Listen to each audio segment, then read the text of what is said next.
Salut frères et sœurs, on se retrouve dans cette nouvelle vidéo pour analyser ensemble les matchs des différents championnats qui reprennent demain. Il va s'agir notamment du championnat allemand, du championnat français, du championnat des Pays-Bas, du championnat de la Belgique, du championnat italien et du championnat espagnol. En passant bien sûr par le championnat turc et le championnat portugais. Donc, il n'y a pas assez de matchs par championnat, c'est pourquoi je me permets d'analyser tous ces championnats. On aura au total 6, 7 ou 8 matchs, je ne sais pas trop. Mais nous aurons quand même une vue générale sur ces matchs. Et pour ceux qui veulent jouer mes coupons, vous venez dans le groupe Telegram. Je donne mes coupons dans le groupe Telegram. Merci et bien de choses à vous. Et bonne chance à nous tous. Je vais commencer par le championnat allemand. Il y a Dortmund qui joue face à Leipzig. Ici, on n'aura pas grand chose à dire. Ce qu'il faut savoir, c'est qu'aujourd'hui, Dortmund est deuxième, juste derrière Bayern, à cause d'une différence de but. Et Dortmund peut revenir à la charge à n'importe quel moment parce que Dortmund est l'une des équipes les plus en forme du moment. Et Leipzig occupe la 4e place, donc défend cette place pour espérer une qualification pour la prochaine Ligue des Champions.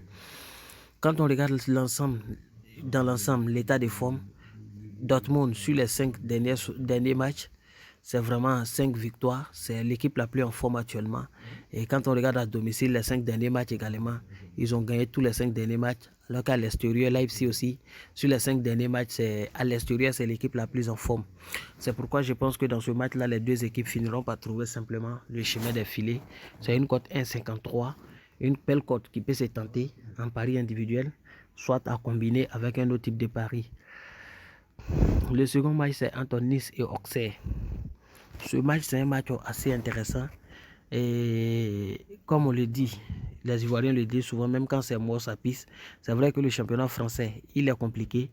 Il peut y avoir beaucoup de surprises. Auxerre cherche à prendre des points pour s'éloigner de la zone rouge. Parce que entre eux et les 3 premiers relégables, les 3 premiers relégables, c'est-à-dire Troyes, Brest et Ajaccio, il y a respectivement 2, 1 et 0 points. Donc, en cas de la moindre erreur, ils vont redescendre. Alors que Nice cherche, n'est-ce pas, à se rapprocher davantage des zones d'une qualification pour les places européennes. C'est pourquoi je pense que ce match sera un match vraiment mouvementé. Mais quand on regarde les têtes à tête et l'état de forme de chaque équipe, on va donner un avantage à Nice sur tous les plans. Regardons d'abord l'état de forme de chaque équipe.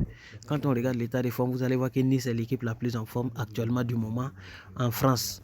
Et à domicile, cette équipe de Nice, sur les 5 derniers matchs, n'a pas perdu de match.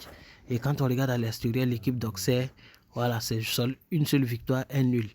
Je pense qu'ils vont subir face à Nice. Ça va être un match. Il peut y avoir des surprises, mais je pense que Nice finira par s'imposer dans ce match-là avec la plus belle des manières. Victoire de Nice. Juste après le match de Nice, je vais venir tomber sur le match qui oppose, bien entendu, l'équipe de Club Brugge à Odsens. Ce match également, c'est un match assez intéressant. Et on va regarder les statistiques ensemble avant que je vous fasse mon commentaire. Sinon, je vois Club Brugge gagner le match. Club Brugge aujourd'hui occupe la 4e place. La place qui est directement qualifiable pour la prochaine Ligue belge l'année prochaine, alors que Hotsen cherche à prendre des points pour s'éloigner de la zone rouge qui est la zone non relégable. En termes d'état de forme, quand on regarde Club Brugge est la 3e équipe la plus en forme, et à l'extérieur, cette équipe de Club Brugge n'a perdu qu'un seul match pour 3 nuls et une victoire.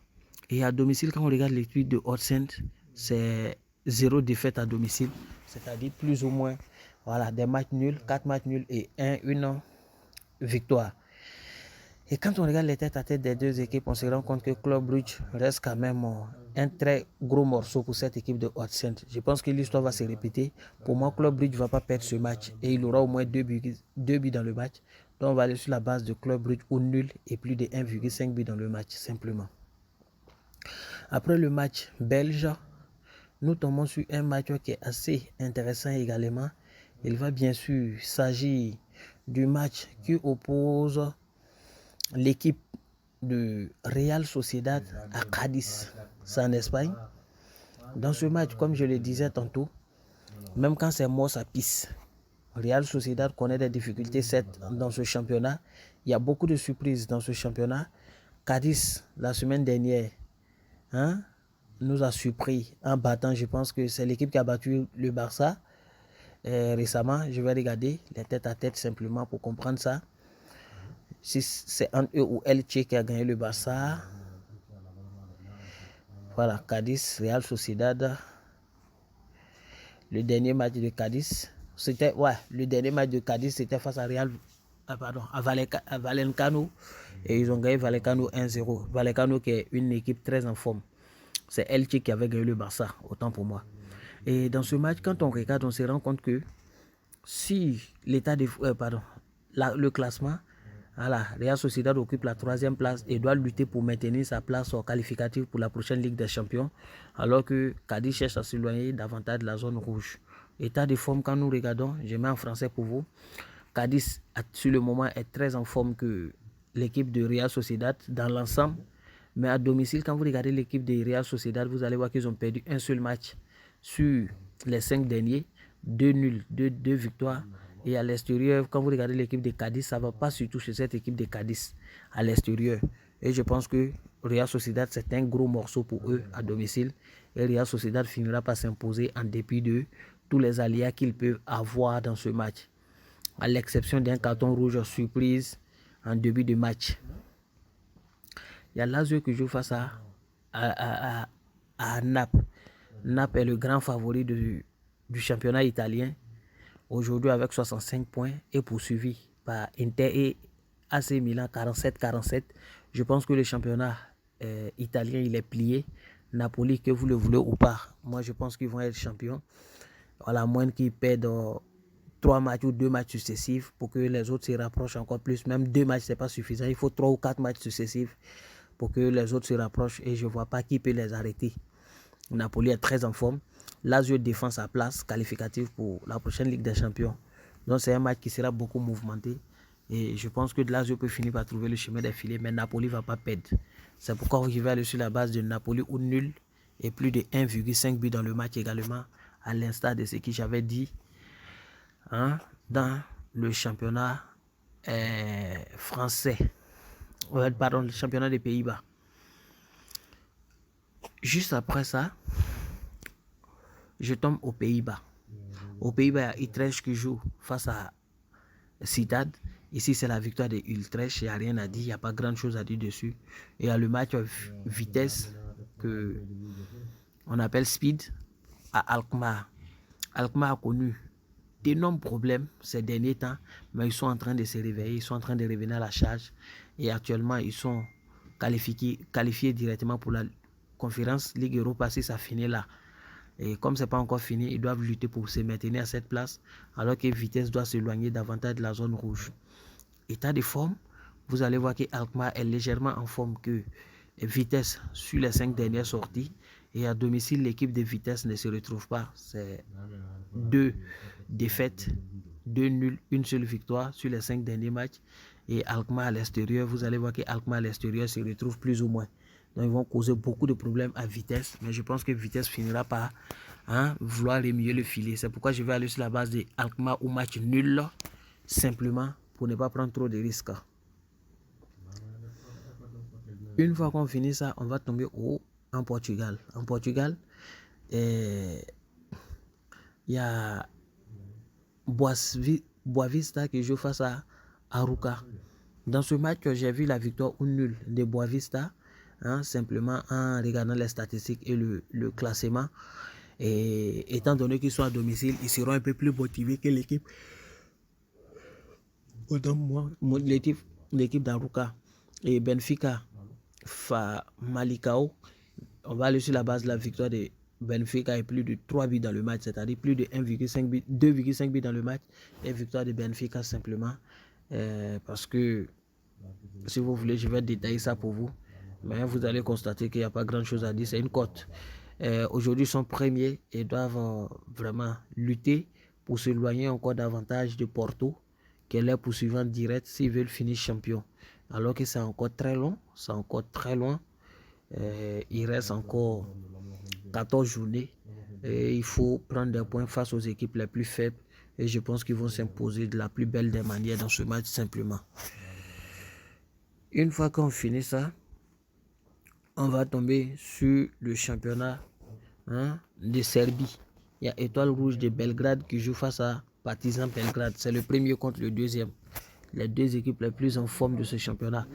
En termes d'expérience, c'est Étoile Rouge de Belgrade qui est plus expérimenté. Mais c'est un derby. Un derby parce que Partizan Belgrade défend sa place au détriment, n'est-ce pas, du TSC. Quand on regarde l'état de forme, Étoile Rouge, c'est le top niveau, c'est le high level. À domicile, on n'en parle pas, ils sont très bien. Et à l'extérieur, Partizan Belgrade aussi, c'est 5 sur 5. Et je pense que dans ce match-là, les deux finiront par trouver le chemin des filets simplement. Pour moi, ça peut passer facilement. Et enfin, on tombe sur le championnat turc dont le match oppose Antalyaspor à Başakşehir. Ici, je suis parti sur la base des deux équipes MAC. Voilà, pour plusieurs raisons. D'abord, poussé par son public, Antalyaspor est plus motivé que l'équipe de Başakşehir. Et 4 matchs sans victoire, avec 3 défaites successives, ils vont vouloir vraiment se racheter devant leur public. Et je pense que c'est le lieu de tout donner, tout donner. Et Başakşehir également, qui est bien classé, c'est-à-dire très en forme, pourra également trouver le chemin des filets. C'est pourquoi je vais sur la base des deux équipes MAC. Et cela peut se justifier également par les tête-à-tête entre les deux équipes. Voilà. Les récents matchs, les deux n'ont pas forcément... Voilà, les tête-à-tête, ils n'ont pas forcément marqué. Mais quand vous regardez les derniers matchs de Başakşehir, vous allez constater simplement que sur les 5 dernières sorties, voilà, de cette équipe, ils ont marqué, voilà, disons, prenons les 10, sur les 10 dernières sorties, il y a seulement 3 matchs où ils n'ont pas marqué. Et quand vous prenez également Antalyaspor, vous allez constater que même s'ils perdent, c'est une équipe qui marque beaucoup. Sur les 10 dernières sorties également, c'est une équipe, c'est 3 fois qu'ils n'ont pas marqué, donc 70%, 70%. Je pense que ça peut se réaliser. Les deux finiront par trouver le chemin des filets. Voici mon point de vue sur l'ensemble des matchs du jour. Je vais m'arrêter là et vous rappeler que ceux qui veulent jouer mes coupons, c'est dans le groupe Telegram. Et ceux qui ne veulent pas jouer mes coupons, voilà, vous avez mon point de vue sur l'ensemble des matchs. Vous pouvez faire vos coupons et les jouer. Merci à vous, bien des choses à vous et bonne journée, bonne chance.